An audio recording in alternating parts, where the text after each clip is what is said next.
Whatever you're into when it comes to sports, you can find it right here. Now, play my intro.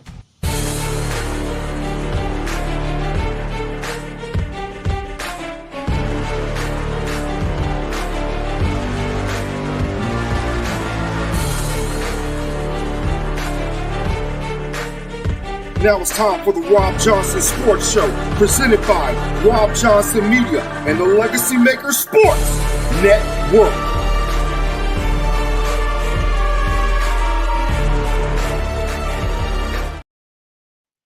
Hey, what's going on, everybody? Old school Robb Johnson Media shirt here.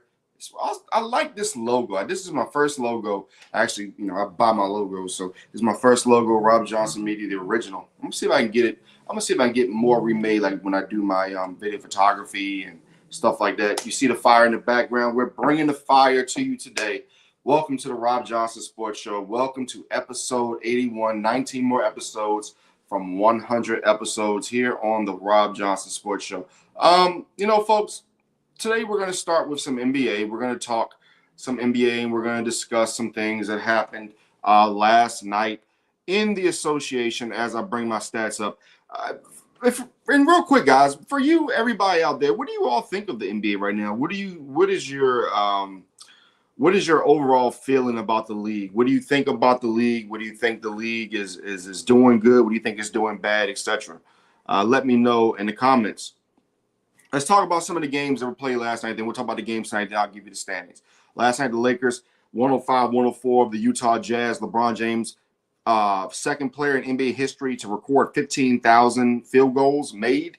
The Pacers lost to the Grizzlies 136-121. The Orlando Magic beat the Brooklyn Nets. They win again.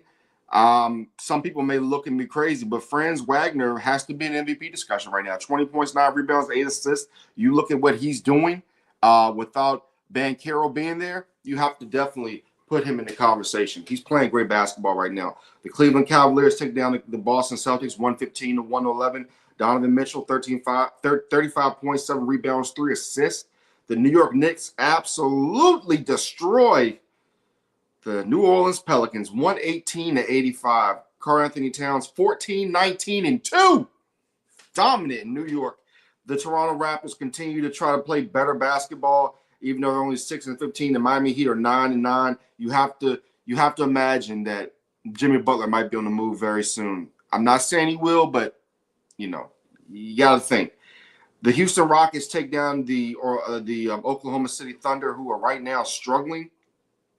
Chet Holmgren is still – you see the difference with Chet Holmgren being down. You see the difference in this team. Houston Rockets continue to play well. As I said before I said a couple years ago that this team is coming because of the fact that they have young talent. They continue to bring in young talent, and they have the coach to do it. So, watch that. Make sure you watch that and pay attention to this basketball team. The San Antonio Spurs, before we get to that, the Dallas Mavericks, 137-131. Luka Doncic, 36 points, 13 rebounds, 7 assists. Almost caught a triple-double. San Antonio Spurs, you have Victor Wembanyama. He did catch a triple-double. In Sacktown, the Sacramento Kings on the season are 9-12. They're starting to slip after they were playing better a couple years ago. The Spurs are now 11-9 on the season. Wembanyama, 34 points, 14 rebounds, 11 assists. Big time for Victor Wembanyama. You look at the Nuggets. They go to L.A. They play the Clippers. James Harden, 39, 11, and 9.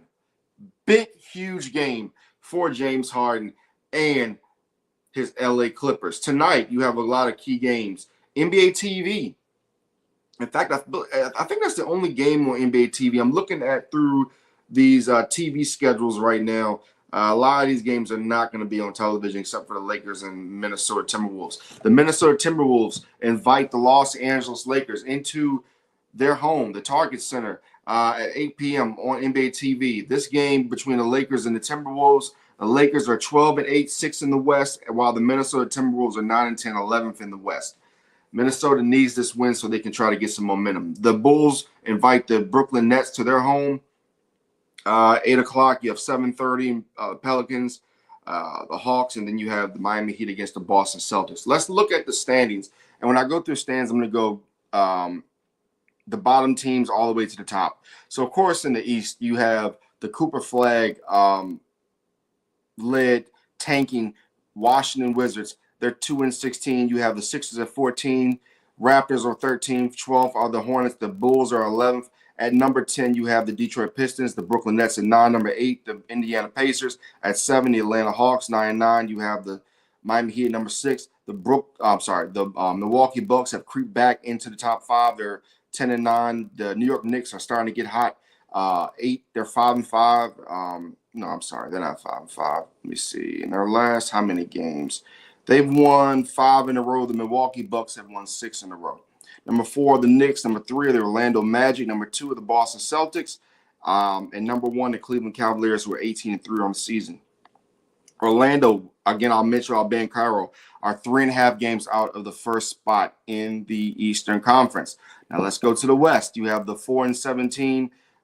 This is 15-1, so bear with me. I'm not going to say all the numbers every time. The 4-7 New Orleans Pelicans, they're 15th. The Utah Jazz 4-16. The 8-13 Portland Trail Blazers. The 9-12 Sacramento Kings. And again, I emphasized before, the Minnesota Timberwolves are 11th place with a 9-10 record. Spurs are 11-9. The Nuggets are 10-8 in the 9th spot. The Suns are 11-8. The Clippers are 13-9, even without Kawhi Leonard. The Lakers are in that 6th spot. They're 12-8. It looks like they're about a game behind the Dallas Mavericks. I think the Mavericks hold that tiebreaker. I cannot remember. Let me actually go through the Lakers' schedule. Let me see if the Lakers actually have played Dallas. I think they have. No, they actually haven't. So this will be a tie because both teams haven't played each other yet. So they would have a tie for the 5th and 6th spot, or the 5th spot in the Western Conference. The Golden State Warriors are at number 4. The Memphis Grizzlies are number 3 with 14-7 record.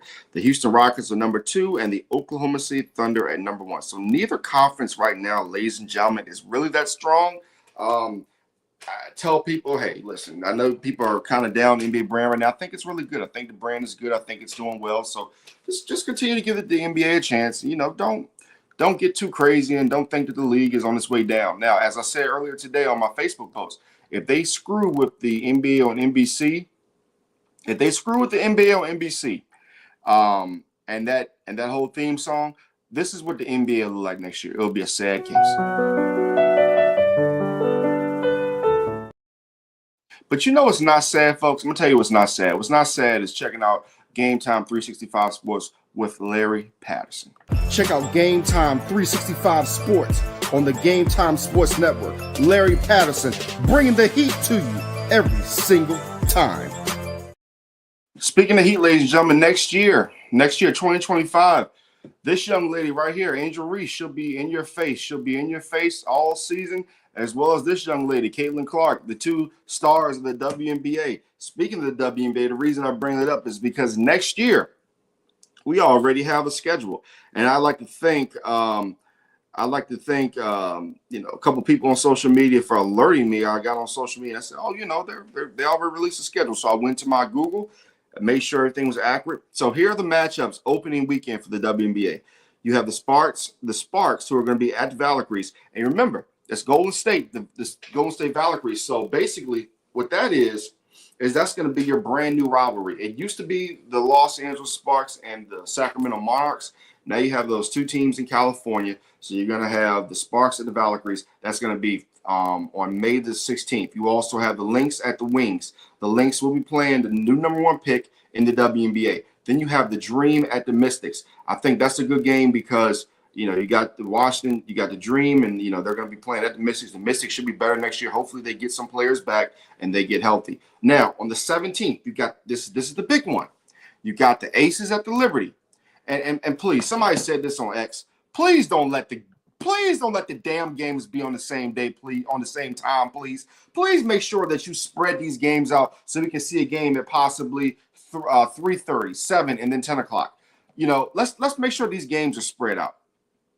So you have the Aces at the Liberty, you have the Sky at the Fever, and you have the Storm at the Mercury. All really good games.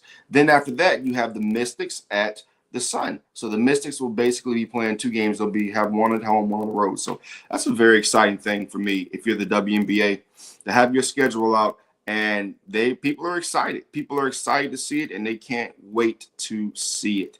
Now let's go to the emotional game known as college football. On Saturday, you had a bunch of things happen that were absolutely crazy. Miami gets beat by Syracuse. Let's go down to the rest of the games because I have the games right here. I'm gonna bring the schedule up here. Let me see. I screwed that up because I didn't put this in there. All right, so Michigan goes into Ohio State. Funny story. I'm actually in the Richmond press box doing halftime for the Richmond game against Lehigh, the playoff game. And I'm looking at television, and I see that Michigan is beating Ohio State. They plant their flag after the game. Michigan beats Ohio State. We don't know what that means for Ohio State. Ohio State will probably still make the playoff, but still. And that's the only negative thing I see about that game is like usually when you have a team in this game that beat each other like that, the game usually knocks a team out. But no, you don't knock a team out anymore because you have the playoffs. So, yeah. Let's go back through this schedule again. Let's see here. Let's go. Kansas got destroyed by Baylor. West Virginia got destroyed by Texas Tech. Duke destroyed Wake. They didn't destroy them, but it was 23-17. Let's go through some important games. Louisville beat Kentucky 41-14. A Kentucky team who nearly beat Georgia. Just saying all that for you SEC marks. Illinois beat Northwestern 38-28. Clemson lost to South Carolina 17-14. Clemson could be on the brink of the playoff. They won't make it, but they're on the brink. They should have won some games earlier in the season. The fall of Pittsburgh is just sad, guys. Pittsburgh 7-5. I believe they started off the season 6-7-0, something like that. Boston College beat them 34-23. BC's had a decent season. I'll give BC that. SMU, they're headed to the ACC championship game against Clemson. They beat California 38-6. Has not been the season that I thought California would have. I thought California would have a decent season. I didn't know it would be like this. My guy Jaden Oat, hey, he only had, let me see, what did he have on the year? He had 105 carries for 301 yards, 4 touchdowns. A lot of injuries, but I think that I'm sure he'll come back next year, and I think he'll have a really good season for Cal. Rooting for Cal. I did some of their interviews at ACC Media Day. They beat me down on the video game. I played Jaden on the video game, real quick. So, good dudes over there at Cal, good program. Shout out to the whole ACC. Can't wait to be back next summer and do ACC Media Day. It was really fun, and I think next year is going to be even more interesting, especially if we look at this playoff going forward. Notre Dame beat USC 49-35. Penn State 44-7 over Maryland. Alabama beat their rival Auburn 28-14. Missouri beat Arkansas 28-21. NC State goes in and beats North Carolina 35-30 on the week that they got rid of Mac Jones. Not Mac Jones, but Mac Brown. Mac Brown not being retained. Indiana beat Purdue 66-0. Florida State goes down to the rival Florida 31-11. 2-10 Florida State on the season. Very sad, especially knowing what that team did last year. Hopefully this team can get back to what they were next year, and hopefully they can bring back that tradition, because it wasn't right what happened to them. I don't care what anybody says. I still think the team should have made the playoff. They were undefeated. I think that they really defeated their program. Hopefully those guys can get some of their confidence back. Iowa State beat Kansas State 29-21. Oregon beat Washington 49-21. Texas goes in, dominates their rival Texas A&M. 17-7. Texas, number 3 team in the nation. Marshall comes back and beats JMU. They score 17 in the third and score 7 in the fourth quarter. It looks like James Madison was up 17-0, and then they go, and then from there, after being up 17-0, I believe they scored 18 out of they scored 18 points. They scored 18 points there to take the lead. What was it? No, I'm sorry. Yeah, they scored 30. They basically went on a 35 to 16 run. So that's what it was. 17-0 in the first half, 35-16 run to end that game. So, yeah, bad loss for James Madison, but hey, still productive, great season, 8-4, third in the Sun Belt. Can't beat that. Virginia Tech beats Virginia. They get a bowl game. Virginia doesn't. But the way things are going now, Virginia could still possibly get a bowl game, but just a disappointing end for Virginia, man. I really, really enjoyed watching this team play this year. I thought Virginia played a good brand of football. Tech should have been a lot better than what they were. So, yeah, legacy makers out of that game as well.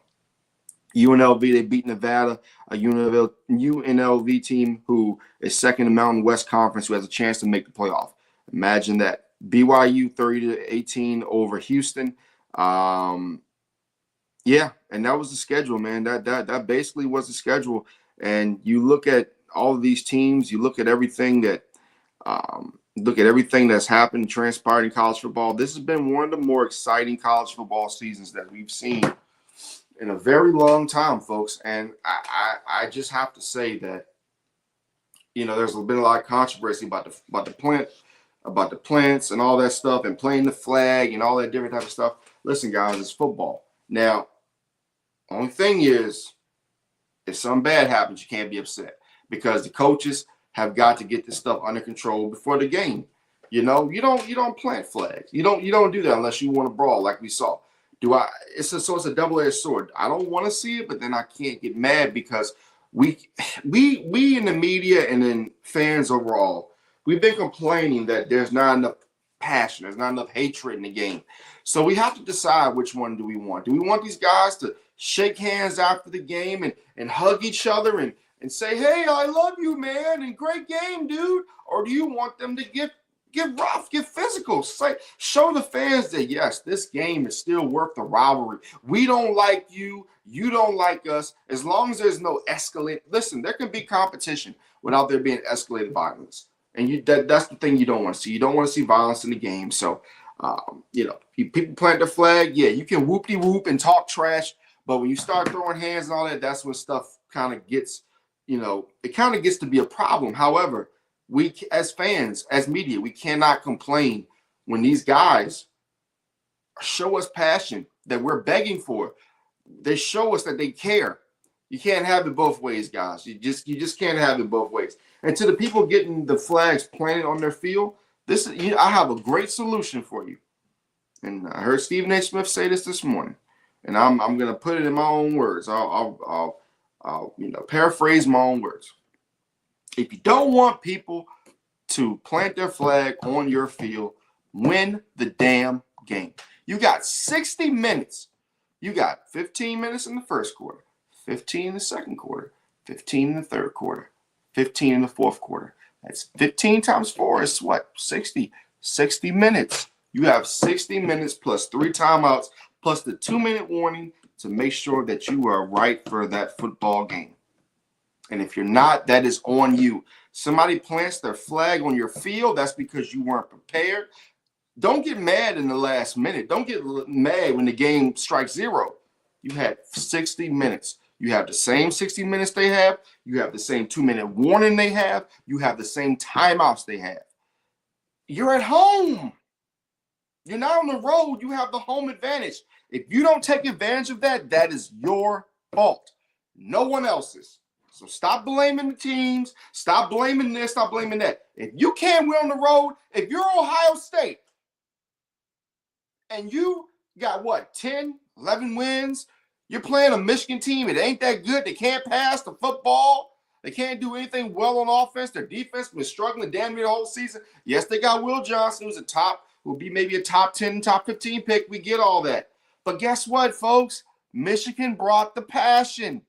Michigan, a 6-5 football team. Harbaugh is gone. They brought the passion. They cared about the rivalry. Just like I said last year with Dallas and Green Bay. Green Bay respected the rivalry. Michigan respected the rivalry. The only time Ohio State wanted to start fighting is when the game was over. It doesn't matter then. Yeah, you won the battle. You won the battle because the battle was the regular season. The battle was trying to get in the college football playoff. But the war, the real war in this rivalry ain't about the national championship. It's about who's going to win that game every single year. And there's still a chance.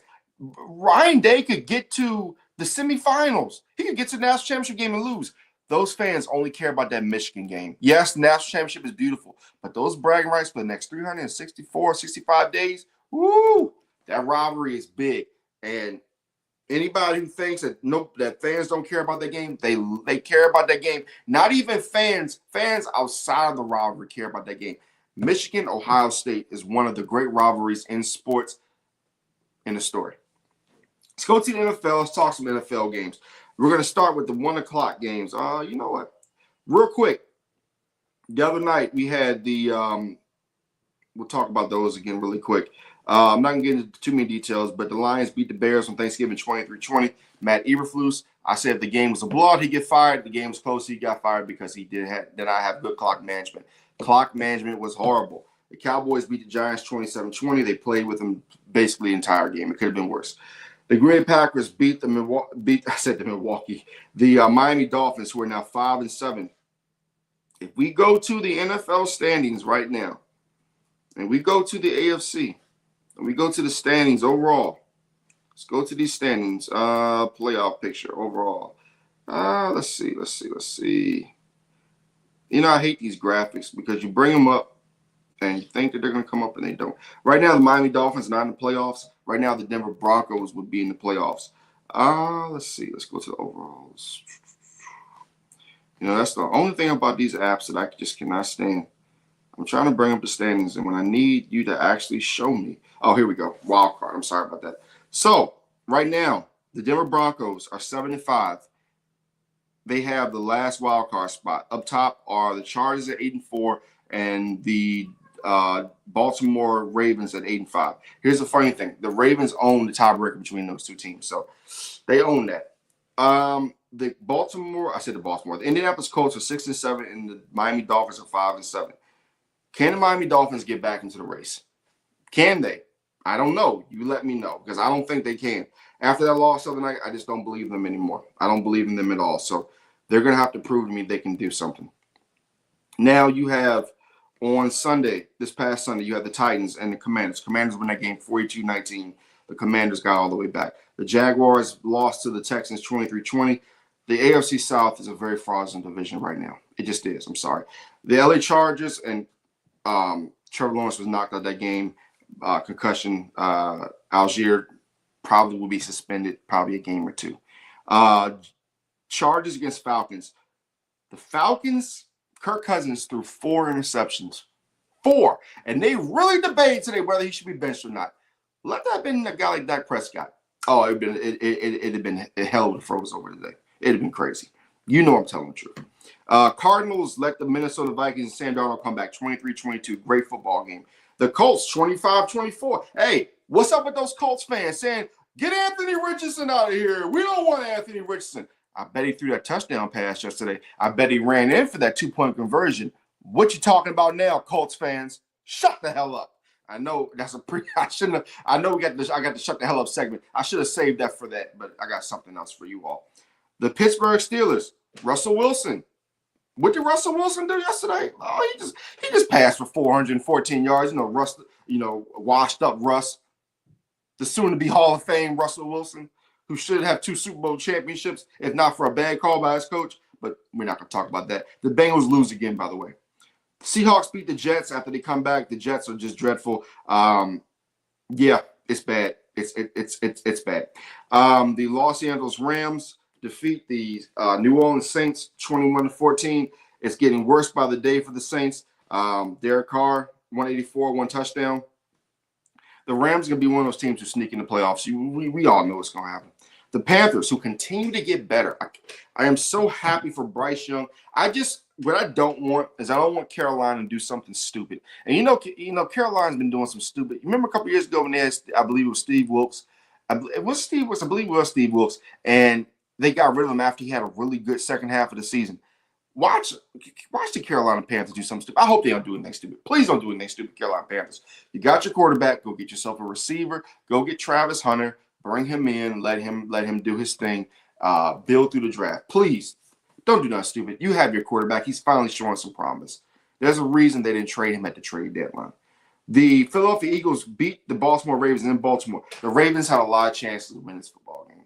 They let the Eagles off the hook. The Eagles won the game, yes, but too many missed kicks, too many missed throws by Lamar Jackson. I'm not going to overly criticize Lamar like ESPN did. Lamar still is having a really good football season. Without him, the Ravens aren't even at 8 wins. They're not even probably at 3 wins. So I'm going to give the Baltimore Ravens the benefit of the doubt. Saquon Barkley, 107 yards. The Eagles had a good game. Cooper DeJean, I told people before the NFL season, before the draft, this guy was legit.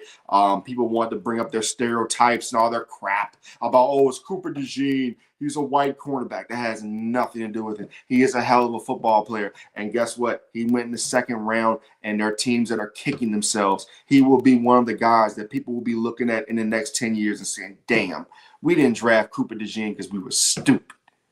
The Philadelphia Eagles have been making smart moves. When you look at the Nakobe Deans, when you look at these guys who were really good in college, and I could see their talent, but for some reason, NFL scouts say, we don't think they're that good.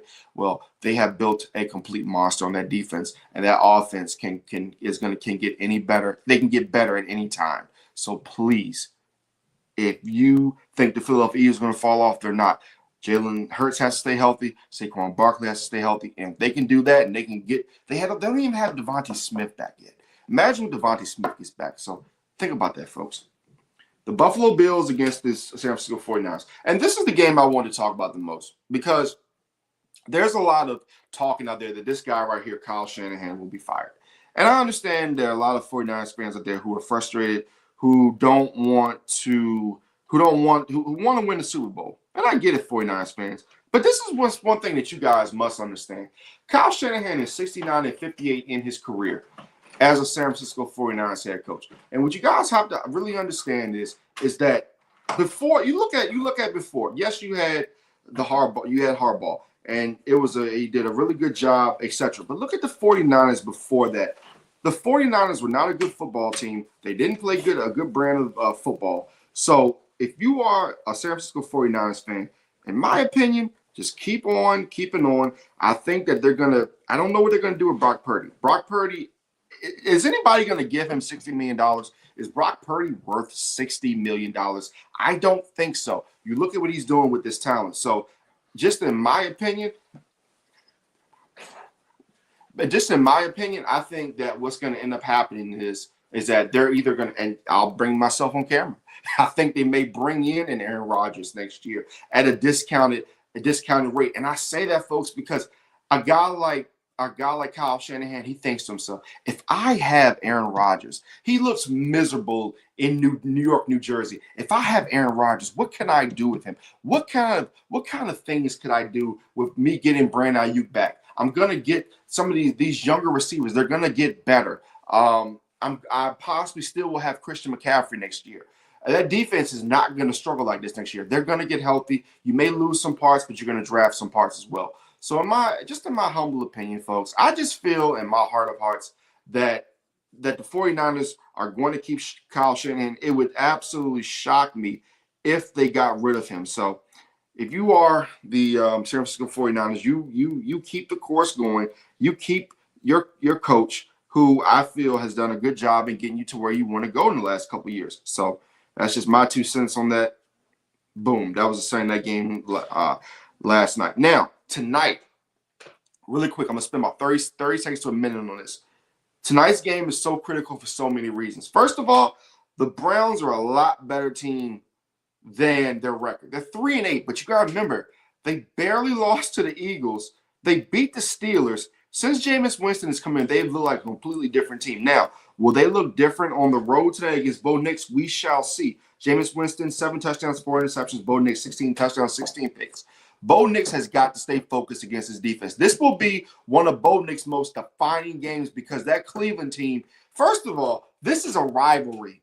Don't get misconstrued. Just because people think in the NFL, because players are different, that they don't know it's a rivalry. Trust me when I tell you, there have been legends that have given calls to these players this week. They have said, you better go out there and you better play hard and you better beat the Denver Broncos. You better beat the Cleveland Browns. These teams used to play each other in some historic games. Do you remember the drive by John Elway team? People don't forget things like that. You think the Broncos fans forget about the Cleveland Browns? Yes, that was a few decades ago, about 2-3 decades ago. But people remember these rivalries. Look at some of the cross rivalries we see between the Cowboys and Steelers, the Steelers and the Rams. We see it all the time with a lot of these teams out here. There are a lot of great rivalries that don't come via the division. So it's going to be a great game tonight. Plus, if the Broncos lose this game tonight, the Indianapolis Colts have an opportunity to come in Denver on Sunday and take their wild card spot. So they got to win tonight. They got to win tonight. And you don't want to end up tied with Baltimore because guess what? Baltimore has the tiebreaker. That's what I'm saying, folks. That's why the NFL is so important. You only have 16, 17 games, 17, 18 games in the season. And if you don't win those games, those tiebreakers are going to absolutely destroy you. Look at some of the teams right now who are fighting for a playoff spot who lost certain games. So that's just how that goes. So, folks, yeah, that's how that is. That's how I feel about that. So, yeah. Now, folks, let's go to our one of two segments. We're going to have Stephen A. We're going to have him tell y'all, shut the hell up. I gave y'all the visual. Let me give y'all the video. I need you to shut the hell up for the immediate future. And basically, folks, what my shut the hell up segment is today is all you SEC people, shut up. All you SEC people talking about this, talking about that, talking about this team, that team. Georgia went to 8 overtimes against Georgia Tech. Can you imagine that? That's just crazy. Could you imagine that? That's crazy to me. Georgia went to 8 overtimes against Georgia Tech. So just stop. The SEC is a little bit overrated this year. I'm so sick of hearing about this SEC stuff, SEC this, SEC that. So that's just how I feel about that, folks. But like I said, it's not going to be a long show today. I'm about to get to the final segment here where I tell the world how I feel.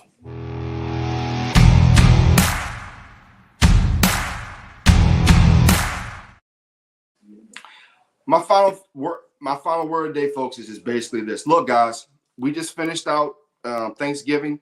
We're going to December. It's Christmas. There are people out there who are going to be going through things because people got to buy presents.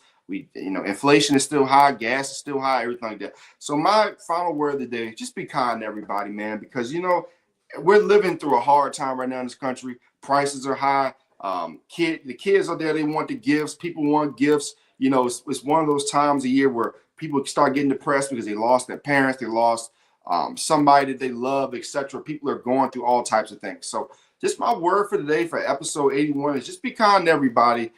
Spread love and show love. Other than that, I don't really have much more for you guys. I'll see you guys tomorrow for episode 82 of the Rob Johnson Sports Show.